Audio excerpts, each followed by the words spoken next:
Hello, everyone. Welcome to the Canada Truth Channel, where Canada, the illusion of freedom and system of control is exposed. Today's video, Charlie Kirk assassination, emergency response, and the magic bullet.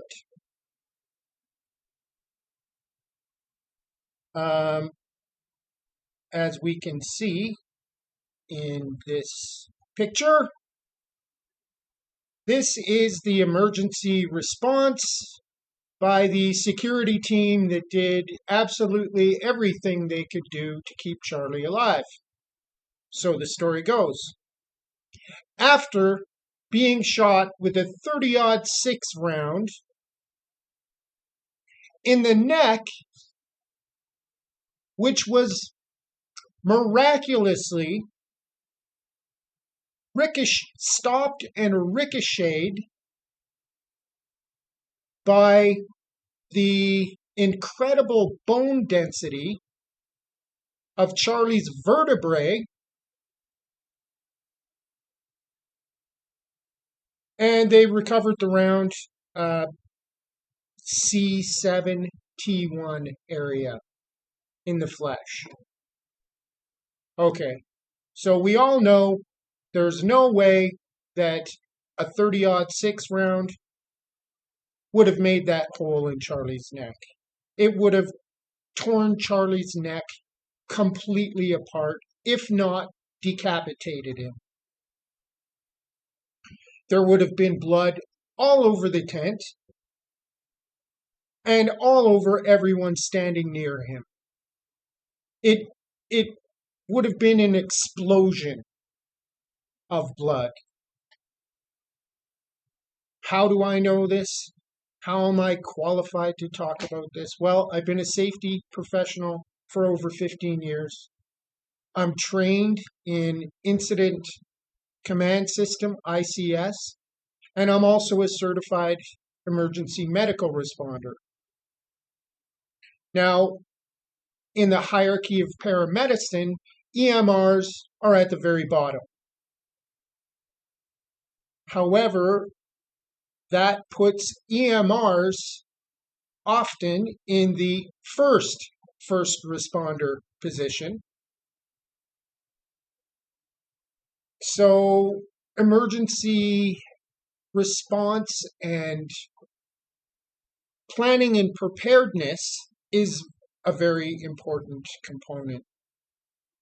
And much like security, the two main responsibilities and duties from safety professionals, EMS, and security is, okay, as a safety professional, just like these security professionals, these highly trained and highly skilled security professionals, my number one responsibility and duty is to prevent harm to the client.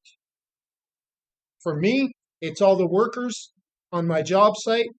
For these guys, it's Charlie Kirk. Okay, that's both our number one duty and responsibility. Second duty and responsibility, if something goes completely sideways, trying to fulfill duty number one, duty number two has to kick in. Duty number two, to provide medical aid as required and save the life of your client to the best of your abilities. Pretty simple. I would say it's standard between safety and EMS and security detail. Sounds pretty reasonable. These highly skilled, highly trained safety professionals reacted like this. Okay?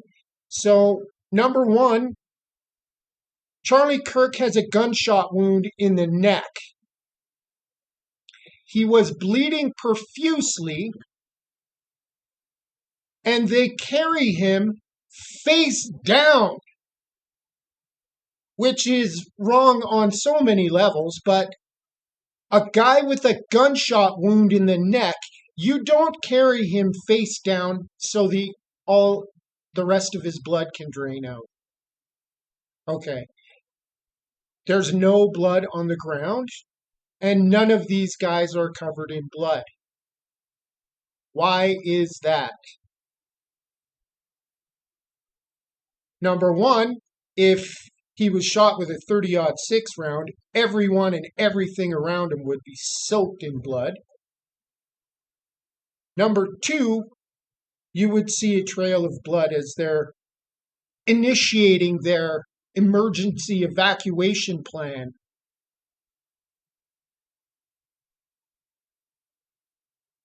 The magic bullet story has now apparently changed. And the new story is he was shot from somewhere in the crowd with a lower caliber bullet, but it was still miraculously stopped by the C2 vertebrae in his neck and took out the rest of the vertebrae and landed in the same spot between C7 and T1.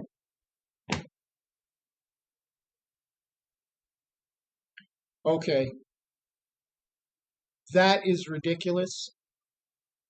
I don't know where that information originated from, but it's been reported and likely everybody's seen it. So, as an EMR, that looked like an exit wound to me right off the bat.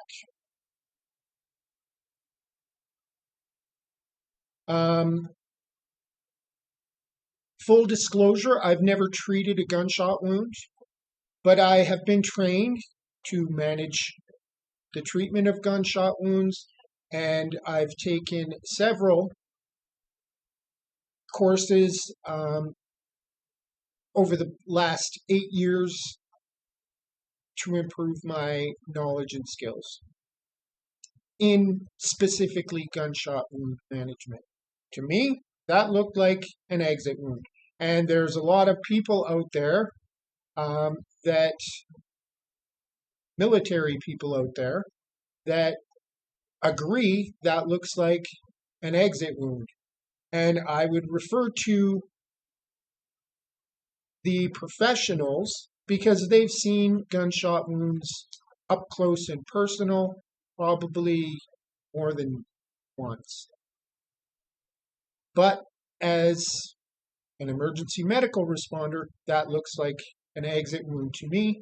I'm going to explain to you why there's no blood, why there was that profuse bleeding initially, and then there seems to be no more blood anywhere. And how this is an exit wound, and most importantly, when I first saw the gunshot on video, when I first saw what happened, the first thing I noticed, even before the wound and the blood, was Charlie's abnormal posturing. In EMS, that's a clear indication of severe head trauma, severe brain trauma. It's called a TBI, traumatic brain injury. And that is an absolute sign that there's serious brain problems, okay? It's called decorticate posturing. And we all saw Charlie do that. And yes, one of his arms came up more than the other, but we all saw it. And it's involuntary, and it only happens from specific causes. We can eliminate the other causes that cause decorticate posturing through the mechanism of injury, right? It's a gunshot wound. So we don't have to worry about poisoning or drug overdose or anything else. The mechanism of injury is a gunshot wound. And on top of that, he likely smashed his head when he fell on the ground. Well, he did smash his head. Whether that was a contributing factor, who knows? That decorticate posturing tells me Charlie was dead instantly from a gunshot wound in the head, in the brain. And I'm going to explain and show you exactly what I'm talking about. And the second thing I noticed was the wound itself, of course. The gushing blood was dark red in color. As EMS, that tells me it's more of a venous bleed than an arterial bleed. Venous blood is darker in color because it's deoxygenated. Arterial blood is brighter red, and if he was shot in the carotid artery, I would expect blood spraying. So I believe he was shot in the jugular vein or veins in his neck, which I'll show you right now. But first, let's learn a little bit more about decorticate posturing. Don't take it from me. The Cleveland Clinic has provided excellent diagrams and explanation of decorticate posturing. Decorticate posturing is a reflex pose that's a symptom of damage to or disruption in brain activity. It causes your legs to become rigid and straight while your arms flex upward and hold tensely to your chest.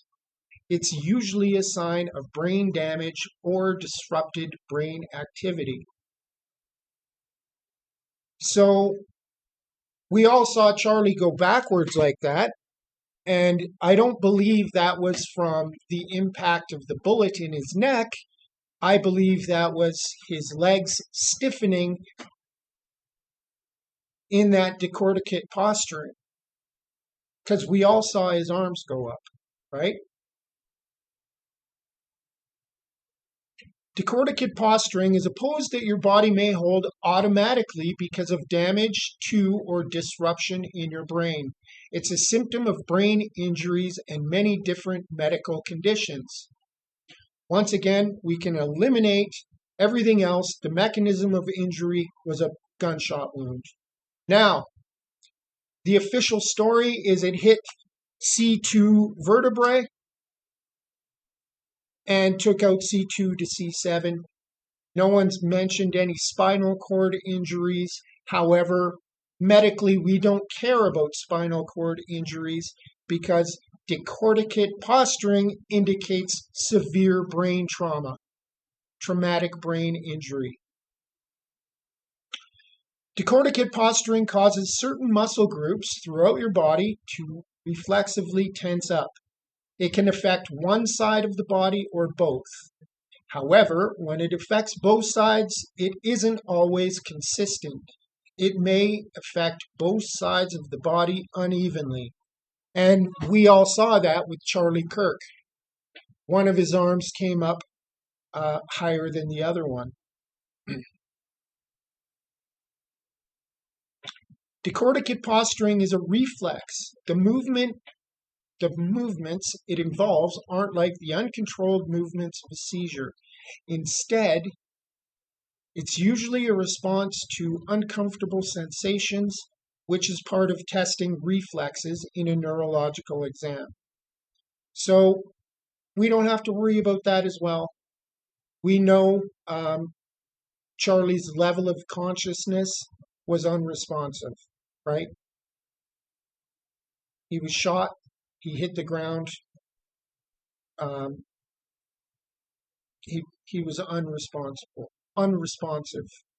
In the Glasgow coma scale, Charlie would be considered unresponsive. Possible causes. The most common causes of decorticate posturing. Having decorticate posturing often or damage in certain brain areas.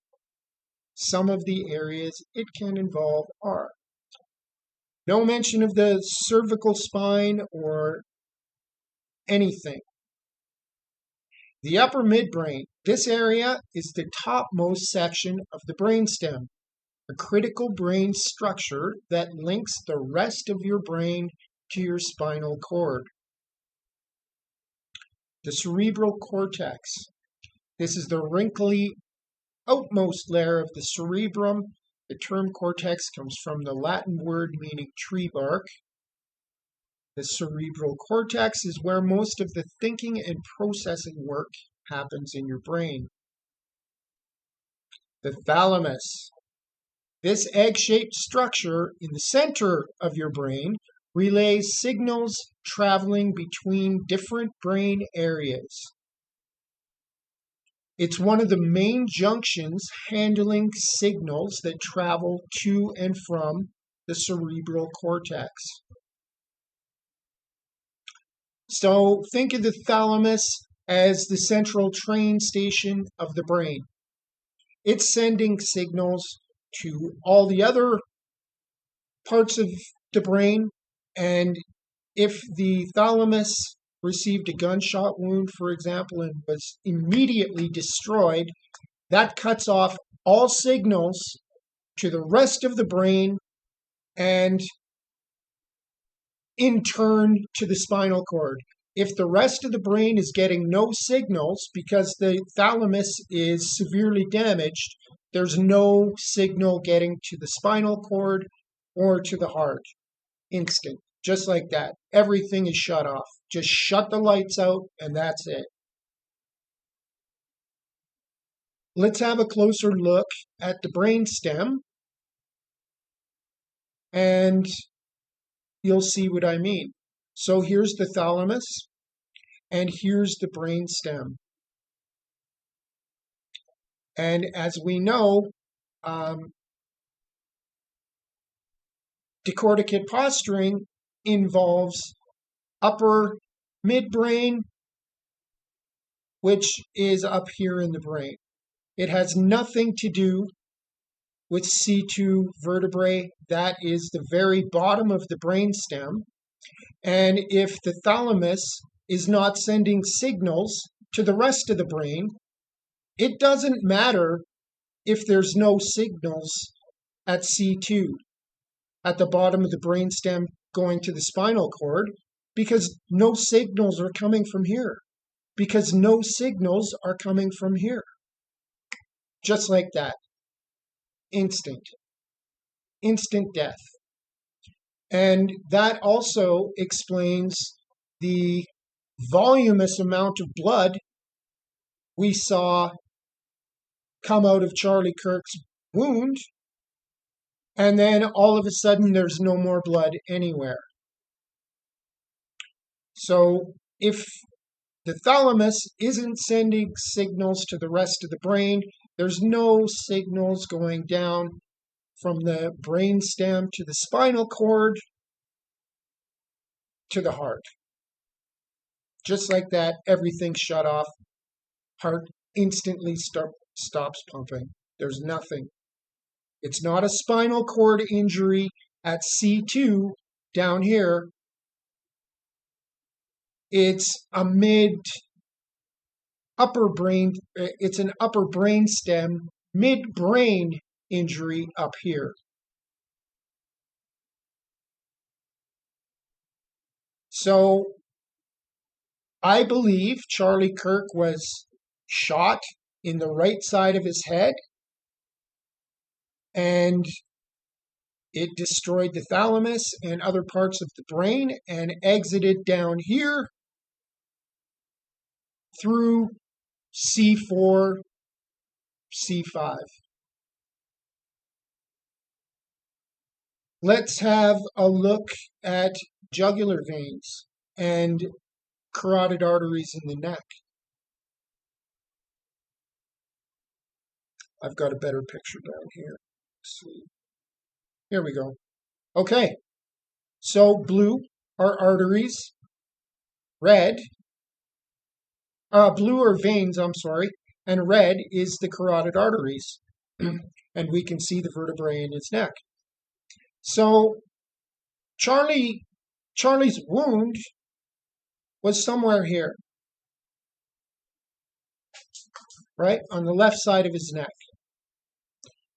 I would say C4, C5, and I believe that coming from the right side of his head, the bullet traveled through, missed the carotid artery, and took out either the external jugular vein, which is this one here, or the internal jugular vein, which is the bigger one here, or both. It could have just missed the artery and caught the jugular vein. That's why the blood was darker red and it wasn't spraying out, in my training and experience. Does that make sense to everyone? So an exit wound caused from a shot somewhere on the right side of his head, shutting off all signals in the brain immediately, and therefore shutting off all signals going to the spinal cord and everywhere else immediately. So that initial gush of blood we saw was blood draining from the veins, or possibly the artery too, but I still think it was a venous bleed. And then we didn't see any more blood. Does that kind of make sense to everyone?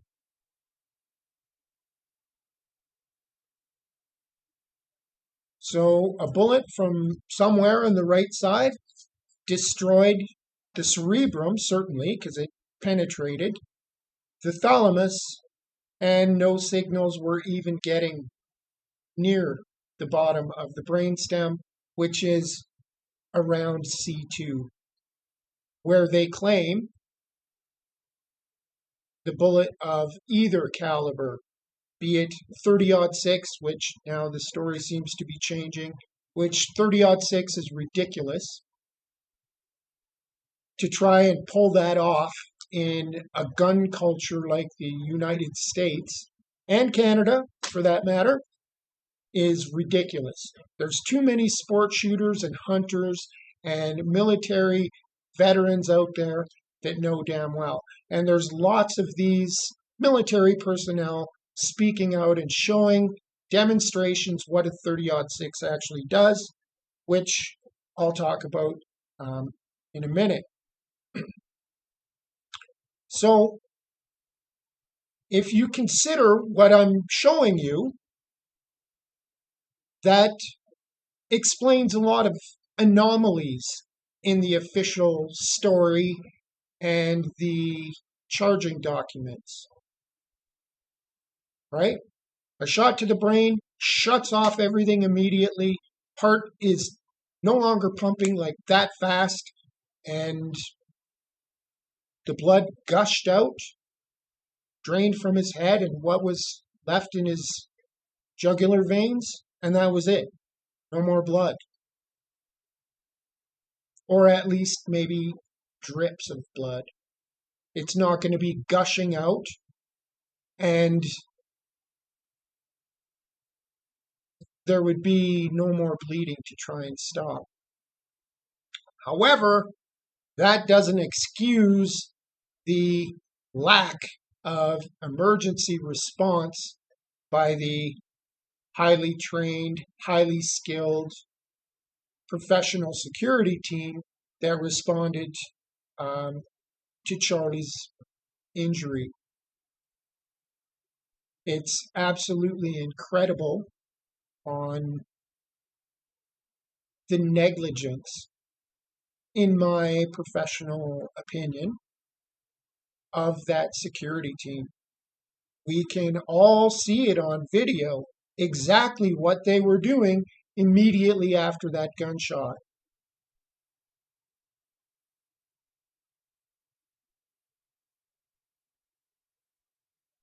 So, quickly, once again, the gunshot wound was right in this area.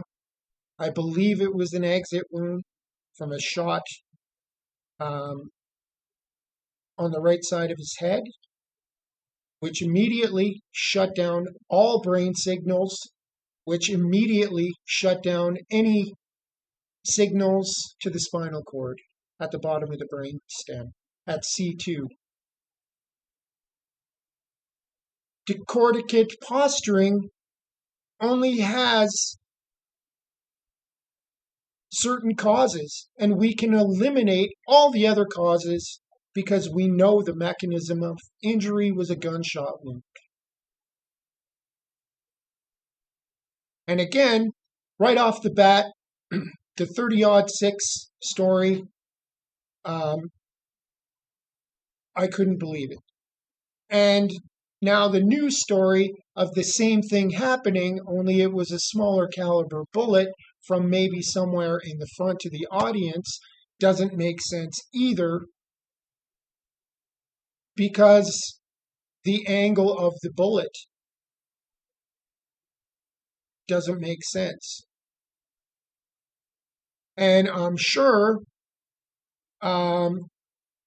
guys like Nate from Valhalla VFT and other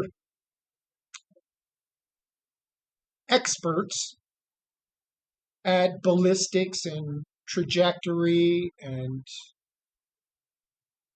flight path and angles and all of that stuff, I'll refer to those guys, which Nate from Valhalla VFT is one of those guys.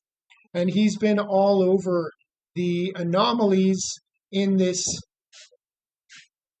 bullshit they're trying to pass off on us. And he's interviewing one of his buddies, the sticky green beret, Alex, who was a combat medic.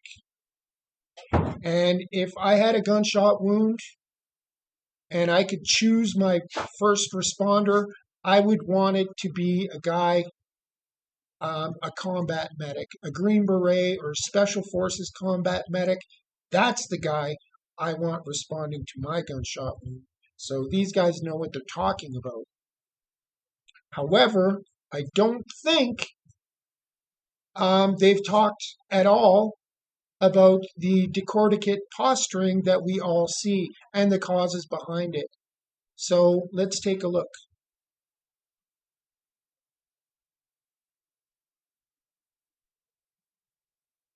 The palm gun guy? Yep. So my problem with that is, as far as I know, I don't know any type of small handgun like that can create the cavitation in the neck that we just saw. Would you think that a small, like a 20... That cavitation in the neck that we saw is the bullet exiting down here at C4 and C5. It makes absolute sense. It's coming from the right side of his head, going through. Of course it's going to cavitate his neck. .22 pistol or something like that is not causing that giant cavitation. And somebody around him would have hurt. I mean, yeah, I don't know. Some small enough to be in a palm, it's not going to be suppressed. You're going to hear something when someone fires a palm gun from right next to you. I'm not saying it was a palm gun or anything like that. What I'm saying is he was shot somewhere from the right side of the head, and the bullet exited out around C4 and C5. And when it went through his brain, it shut off all the signals, just like I just showed you how it works. for sure. All right, so next, guys, I want to get into. We're going to get in. This is where Alex is going to have to lead this one on the expertise, because we're going to get into the treatment of Charlie Kirk after he was shot. Man, this is so bizarre, but we have to cover it because this is something that's really not been talked about other than my buddy Dan, Heavy Duty Country. This is his video that he put out. And when I saw this, and Alex, I know I showed you this already, I was just immediately like, oh, this is sketchy. So we're going to watch that. It's terrible. We're going to watch that next, guys. Just watch their hands, right? All these guys are supposed to be treating Charlie Kirk. He just got shot in the throat, in the carotid. As we watch this,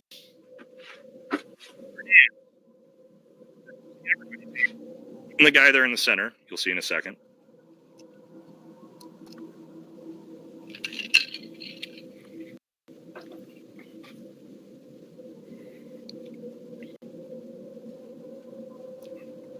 All right, you can see his hands there. No one has blood on them anywhere. Handing things off, very weird. Excuse me.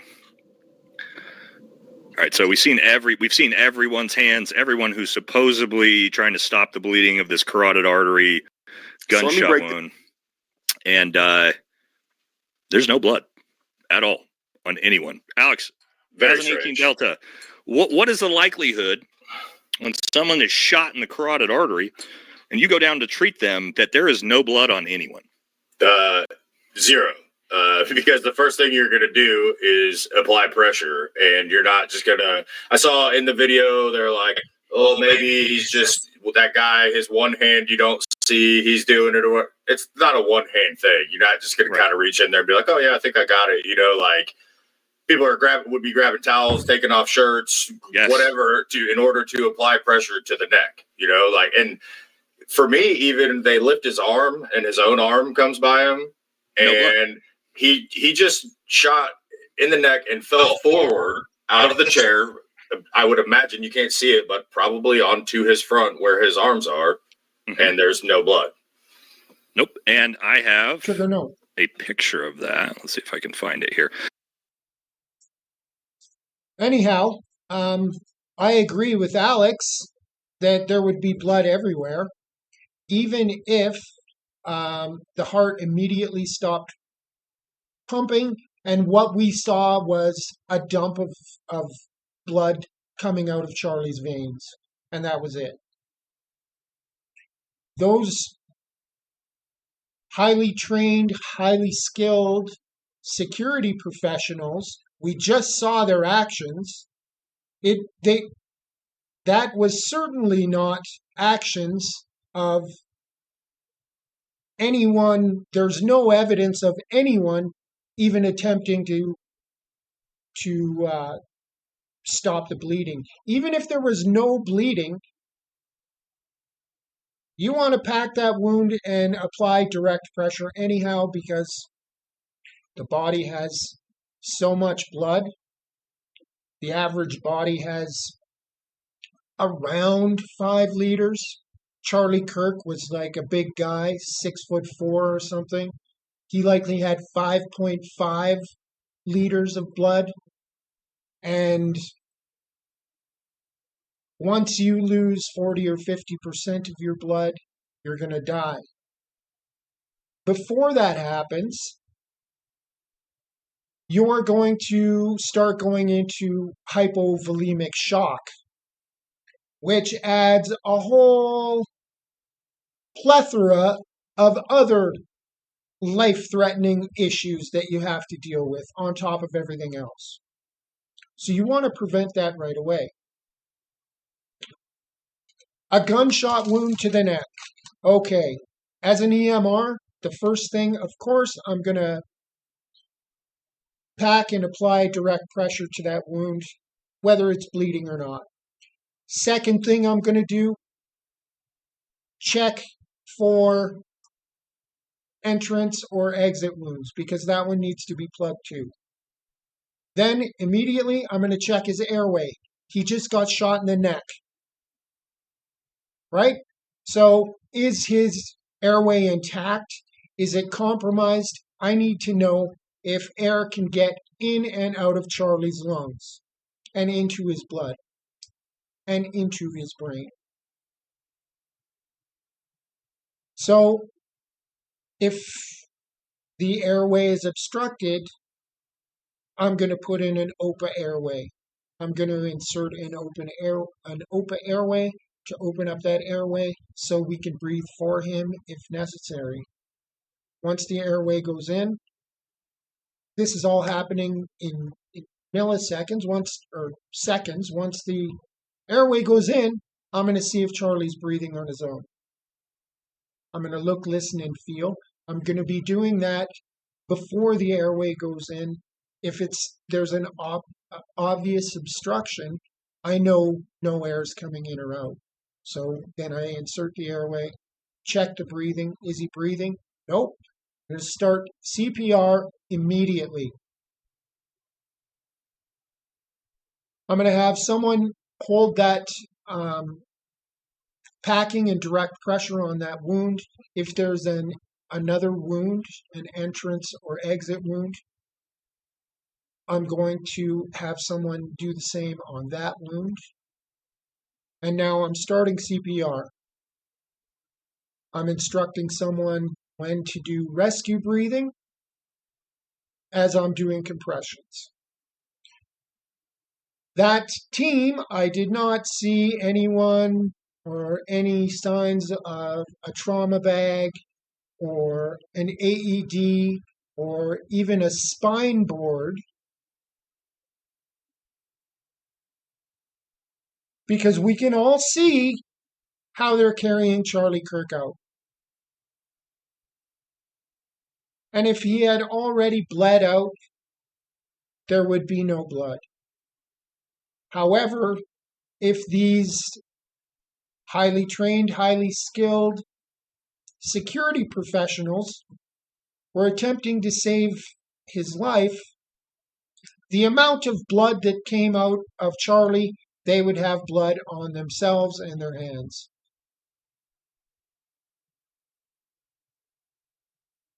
It's hard to tell how much actually came out initially, but it looked like a lot. So go check out Valhalla VFT channel. Nate's been on this since the second day, and he's talking to a lot of people and showing you ballistics and things like that, and how the official story is complete garbage. So even if they've changed the story from the 30-06, which I don't see how they can, because their whole case depends on that was Grandpa's old hunting rifle, and it was a 30-06, or that was Grandpa's vintage war rifle, sorry. There was 30-06, and miraculously, Charlie's C2 vertebrae stopped that round. Let's have a look at a quick description of the cervical vertebrae, and I'll show you that even the second magic bullet, I think his story is very unlikely as well, because I think even a lower caliber... The neck has 7 cervical vertebrae labeled C1 through C7. Okay, have a look at C2. Excuse me. So now they're claiming the shot came from a lower caliber bullet from somewhere out in the crowd. And it hit C2, took out C3 to C7, and was lodged somewhere in the meaty section between C7 and T1. So Charlie was sitting above the crowd, so that angle would have been something like this. And I'm sure Nate's going to get out his protractor again and show you how that's not possible. I'll leave that to others. But clearly, to me, the wound on Charlie's neck was around C4 and C5. And clearly, to me, it was an exit wound, and it looked like a venous bleed to me, jugular veins as opposed to carotid artery. But it really doesn't matter, other than the spray factor and the color of the blood factor. What is undeniable is Charlie's decorticate posturing. We all saw it, and it only happens for specific reasons, just like I showed you.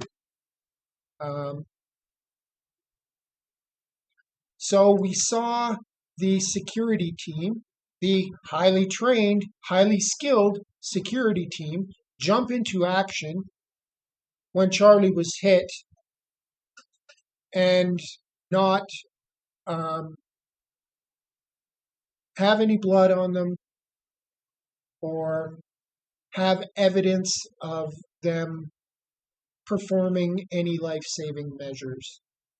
As an EMR, like I said, I'm going to pat that wound with direct pressure, check for an entrance or exit wound, check the airway,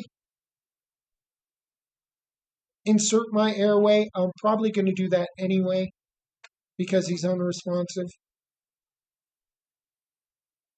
Check his breathing, start CPR. I'm going to continue that CPR until relieved by advanced care. And the fact that there's no EMS on standby, no campus emergency response team on standby, if it was left up to the highly trained, highly skilled security team, EMS requirements, if that was in the contract or something, they had no trauma bag, they had no AED, they didn't even have a fucking stretcher. They took him face down and stuffed him in an SUV. Absolutely negligent right from the lack of planning and preparation.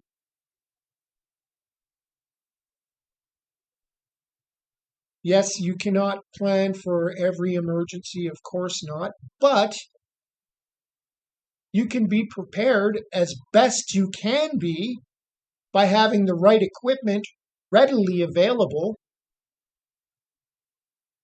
And if I'm there as an EMR and there's no gear whatsoever, it's just me and this highly trained, highly skilled security team, I'm either going to tear my own shirt off or I'm screaming for one of those guys to tear their shirt off to pack that wound. None of that. They were up to other things, and I'll leave that up to other people. But let's have a look at this part of the emergency response plan.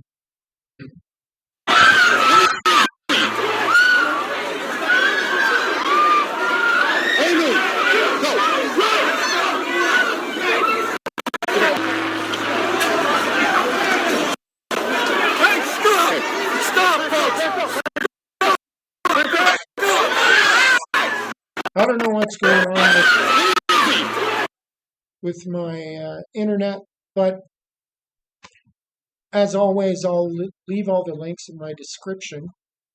You could see it was absolute chaos. They're carrying him, a guy shot in the neck.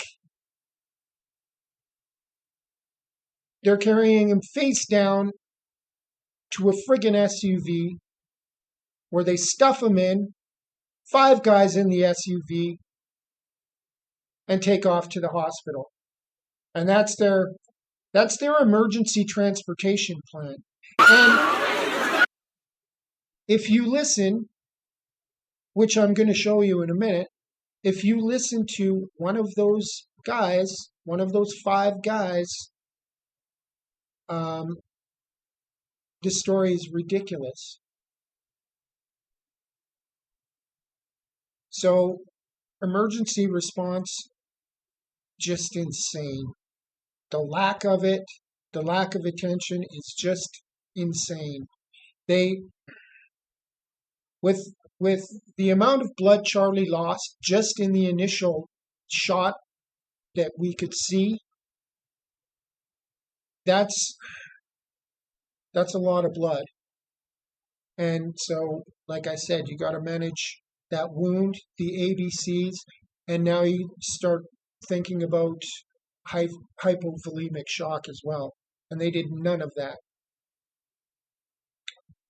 So let's listen to Frank and hear what he has to say. Keep an eye on his body language. It's very interesting. Kirk was literally like a son to me. I have 3 sons. He was like my 4th son. My 3 sons are a little bit older than Charlie. He was like my 4th son. So when he was hit, if your son got hit, what would you do? What would you do? I got in the car. Because if there was any way I could save him, I had to do something. And I couldn't just, just take him. You guys got it. So they got him into the side of the car. It was an SUV. It was the SUV we took over. An SUV they took over? So there was no vehicle even staged nearby for emergency response or immediate evacuation of Charlie if other things had happened?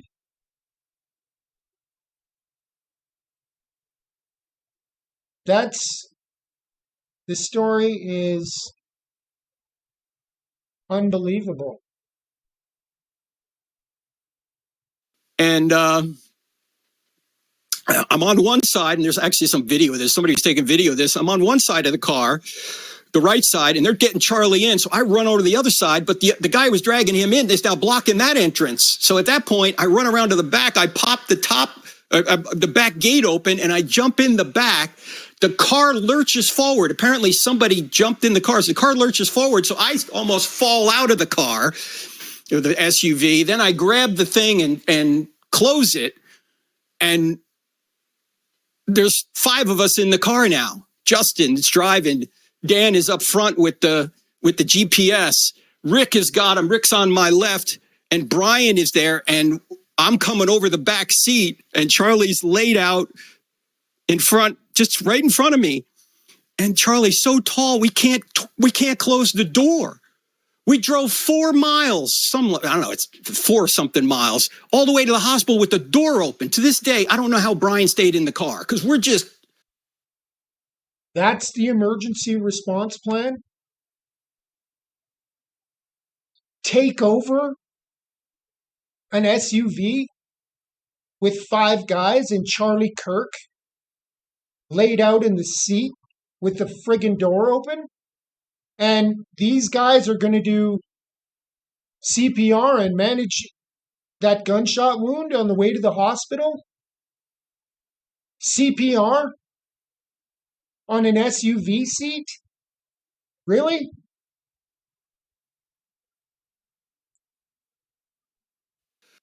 Go, go, go, go, go. We're trying to stop the bleeding. You saw it. No, Frank. We didn't see it. We didn't see anyone try and stop the bleeding. Getting that story out there. And it gets worse trust me, wait till you start hearing the cover our asses phase of this explanation. And I'm yelling, come on, Charlie, come on, come on. Meanwhile, my phone is still on. My son and daughter-in-law are hearing this whole thing. And his security team, again, Justin, Dan, Brian, and Rick, they love Charlie. But they're much cooler than I mean, they're just carrying out, they're calmly, but they're swiftly doing exactly what they were trained to do. Rick starts praying out. Okay. They're calmly and efficiently doing everything they're supposed to be doing, according to Frank. Now pay attention what he says next. Loud. I'm praying out loud. We're yelling, come on, let's go, let's go, let's go. My son's hearing all this. And we're doing the best we can to navigate traffic. This is not a highway. We're on surface streets. And suddenly there's an ambulance coming toward us. And there was conversation in the car. Should we stop? We're like, no, just keep going, just keep going. The doctor later said that was the right thing to do. Ambulance go. There we go.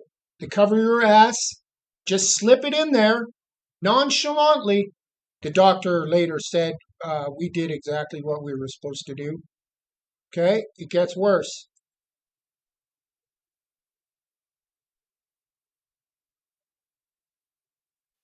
Goes by us. We're still heading to the hospital, trying to get there.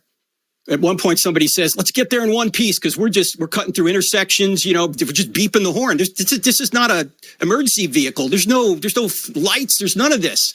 And I go, we got to start CPR. 20 seconds ago, he just said Charlie Kirk's highly trained, highly skilled, calm, and efficient security team was doing everything they were supposed to be doing, which should at the very least be CPR and managing that neck wound. Now, he's saying he initiated CPR. So I try and start that. So he tried to start CPR from the back seat.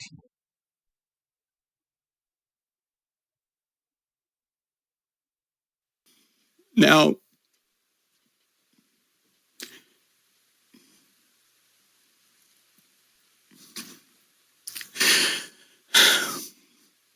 Charlie wasn't there. His eyes were fixed. He wasn't looking at me. He was looking past me right into eternity. He was with Jesus already. Wow. It was more. Okay. Now, this is his second interview. Charlie Kirk's friend and mentor, Frank Turk. I'm so sorry. You're a friend, you're a mentor. In so many ways, my understanding is you were very close to him. And you're right there. And you're describing an unimaginable scene that nobody's ever going to be prepared for. Every bit of effort that you're putting in. Were you able, we all saw the video. Obviously, you're trying to stop the bleeding because he's bleeding out. Did you have any success at all? Sean, the two gentlemen who were on each side of Charlie did heroic work trying to stop the bleeding. I was trying to stop it as well, but they were much calmer than I was. Okay. Once again, there's no evidence of them trying to stop any bleeding. There's no blood on any of them, including Frank, because we could see from the pictures, because Frank was with them as they transported Charlie face down with a gunshot wound to the neck to an SUV that they took over. And now to cover our ass. He was He was looking right back at me, right through me. His eyes were dilated. They were fixed. I later learned from the surgeon, Sean, that Charlie died instantly. And the only... Charlie died instantly? He would have died instantly, no question, if this was a 30-06 entrance wound. And it's certainly not up here near the base of the skull where C2 vertebrae is. It's down here where C4 and C5 is. The story, oh man. Comfort was that he did not suffer. But of course, we didn't know that at the time. And so we were trying to do everything we could. And it is true that when we got to the hospital, the team, who was right on it, did get a pulse for a short period of time. But the doctor later said that it was just because Charlie was a healthy young man that we... Okay, here we go again. Charlie had a slight pulse. No, he didn't, ladies and gentlemen. He was instantly dead. That being said, they did not do anything, in my opinion, that they were supposed to do as highly trained, highly skilled security professionals in charge of protecting Charlie and saving his life in the event of a catastrophic injury like this. The story is falling apart. The only person we're hearing from is Frank, and Frank's story is now more focused on ass covering. We did everything we could do. There was nothing possible to save Charlie, which I agree, but I do not agree with his story. He could restart his heart, but the injury was catastrophic. And so it wasn't like if we had better medical attention or if we were a little bit faster getting to the hospital that it would have made a difference. Charlie died in... Cover your ass. It wouldn't have mattered if we were prepared and we had a trauma bag and an AED and a spine board. The AED would have done no good at all because he was dead instantly. But still, they were not prepared and they did not take appropriate action. And no matter what, as an EMR, if I'm there on scene, if it's obvious Charlie's dead, I'm going to do everything I can to bring him back and save his life, especially if I'm his best pal and mentor and the highly trained, highly skilled security detail that loved Charlie Kirk.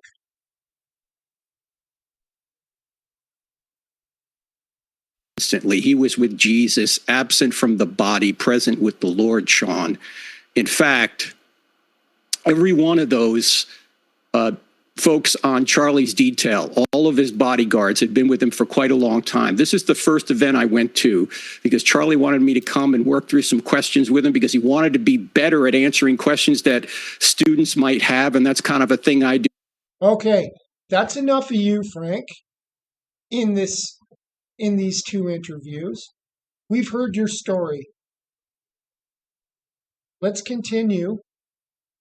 This is from the Charlie Kirk Memorial, and let's hear what he has to say now.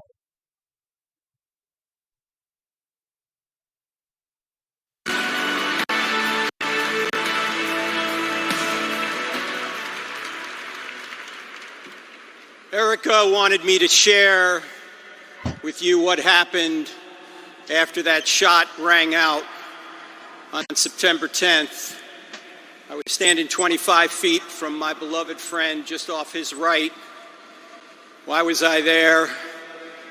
About 5 years ago, Charlie asked me if I would mentor him in the evidence for Christianity, because that's one of the things I do. Now, it's going to be difficult to mentor someone smarter than you. However, the only thing that surpassed Charlie's intellect was his humility. And so the few things I knew that he didn't, he wanted me to share with him. When that shot rang out, I took a step toward him, but his security team was on him immediately.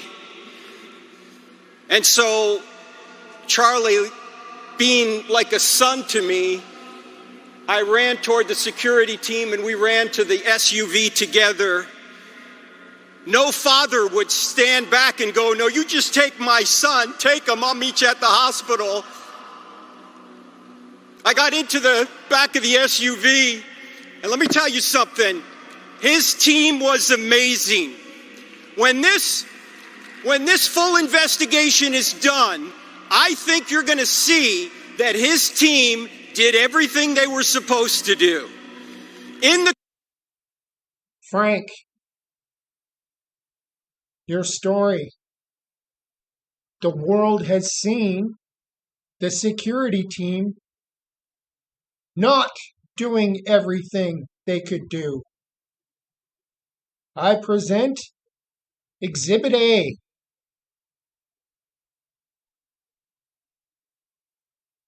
These highly skilled, highly trained security detail personnel with no blood on them and no visible evidence of them doing what they're supposed to be doing, which would be managing his airway breathing and circulation through CPR, even if he's obviously dead. You start and you don't stop until you're relieved by higher trained medical personnel, paramedics or doctors. You don't do this. So I'm sorry, but that story is not adding up. And now it's obvious to me that they seem to be in cover our asses mode. Because the world has questions about our emergency response. Car, Justin was driving. Dan was in the front with the GPS. Rick was to my left. He had Charlie's head. And Brian was at Charlie's feet. And Charlie's so big we couldn't even shut the door. He's so tall. And I'm perched over the back seat. And while they're administering all sorts of first aid, apparently... Okay. What type of all kinds of first aid are they administering with one guy at Charlie's head and the other guy at Charlie's feet? Make that make sense. How are they doing CPR like that?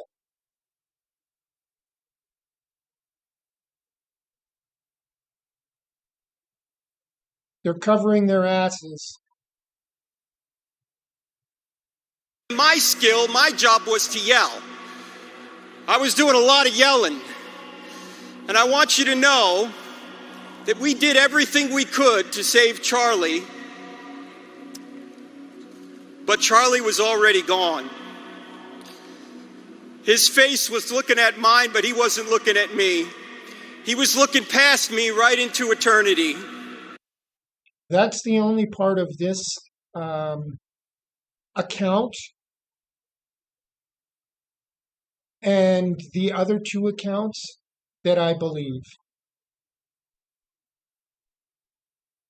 Charlie got shot through the right side of his head somewhere, destroyed his brain, including the thalamus, which shut off all signals going anywhere in the brain, which shut off all signals going anywhere else to the body through the spinal cord. Even if he was shot in C2 like they claim. Now the caliber of the bullet and the position of the shooters changed. Well, it doesn't matter. Because even if he took a shot at C2, which is basically the bottom of the brainstem, it still doesn't explain his decorticate posturing, which is from traumatic brain injury, the gunshot wound in his head. And there was no more bleeding to stop because the heart wasn't pumping anymore. And once the blood dumped out, the blood dumped out. And that doesn't mean they shouldn't have all been covered in blood, because even if you see the wound stop bleeding, you're still going to pack it and apply direct pressure. You know it's a gunshot wound of some type. It's absolutely crazy. This story is absolutely crazy.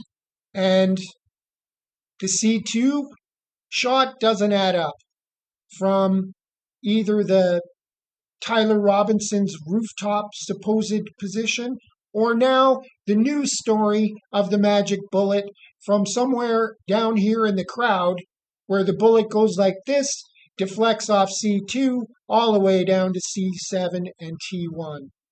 That still does not account for the decorticate posturing that we all saw. It was a traumatic brain injury from a gunshot wound to the head that killed Charlie Kirk. I'm convinced of it. If any of you have any other evidence, let me know. But I believe it's a gunshot wound somewhere from his head and exited around C4 and C5. Missed the carotid artery, I believe, and hit the jugular vein or veins on the way out.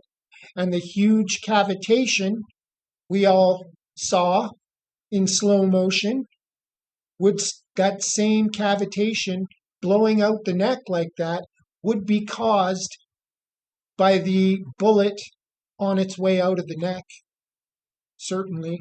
So I don't know. What do you guys think? Nate at Valhalla VFT, please consider this information as well. Any paramedics or combat medics or trauma surgeons out there want to comment on the decorticate posturing and the causes and how this story doesn't make sense or how I'm wrong? Please do. I'm about the truth here on this channel, and I'm just trying to find the truth of Charlie Kirk's assassination, because the official story, even if it's changing now, still makes no sense. We have another magic bullet, just like November 22nd, 1963. And along with who benefits from this horrific public graphic assassination, who benefits most from this, who has the MMO, the method, the motive, and opportunity to do this. The big question is who has the power to control the FBI, the governor of Utah, the state police, the local police, the campus police, all the witnesses, Charlie Kirk's team, Turning Point USA, the mainstream media. Who has the power to cover it up is the big question everyone needs to focus on, as well as start looking for evidence of a gunshot wound that goes through the right side of his head and exits at C4 and C5. Because, like I've just shown you guys, that's what I believe happened. That clearly looks like an exit wound to me. And it looks like a venous bleed. And it stops because all the signals in Charlie's brain stopped. All the signals going everywhere else, including the heart, were immediately stopped. There was no signal from the brain to the spinal cord to the heart anymore. Instant, shut off. But there should have been a lot of blood, and it's the video evidence is very obvious that team wasn't focused on saving Charlie's life. They were focused on something else. Let me know what you think. Maybe if you've seen this video and you're commenting on other channels, mention, hey, decorticate posturing. What about that? How does the official story and narrative and charging documents explain that? Let me know what you think. Thanks for watching.